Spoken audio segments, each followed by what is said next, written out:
పీకే లాగుతున్నాడు అక్కడ. అది అవును. అందువల్ల వాళ్ళు చీలిస్తే అది మైనస్ అయ్యేది వీళ్ళకంటున్నాను నేను.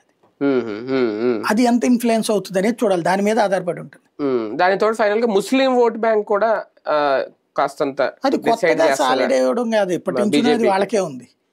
బీజేపీకి మైనస్సే ఉంటుంది ముస్లిమ్స్ అక్కడ. ఎస్పెషల్లీ ఈసారి ఓవైసీ క్రిందసారి ఏంటంటే అతను విడిగా పోటీ చేయడం ద్వారా తమను దెబ్బతీశాడు, అతను బీజేపీ బీ టీం అని ప్రచారం చేశాడు రాహుల్ గాంధీ. ఈ దఫా అతను పోటీ చేయని అంటున్నాడు, అంటే కాంగ్రెస్ బీ టీం అవుతుంది ఇప్పుడు. అంతేనా? మేబీ మహాగఠబంధన్లో భాగమే ఒక రకంగా అంతే వాళ్ళది. రైట్, చూద్దాం. మొత్తానికి బీహార్ ఎన్నికల మీద అయితే ఆసక్తి మొదలైంది, ఎందుకంటే ఇంకా ఎన్నో రోజుల సమయం లేదు కాబట్టి. అక్కడ గెలుపు రేపొద్దున మిగిలిన రాష్ట్రాల మీద ఎలా ప్రభావం చూపిస్తుంది అనేది, అలాగే తాజాగా కేంద్ర ప్రభుత్వం తీసుకున్న నిర్ణయాలు ఏవైతే ఉన్నాయో జిఎస్టీ సంస్కరణలకు సంబంధించి అవి ఎంతవరకు బీజేపీ కలిసి వస్తాయి, మళ్ళీ బీజేపీని ఎన్డీఏని అధికారంలోకి తీసుకొస్తాయి అనేది కూడా వేచి చూడాల్సిన అంశం.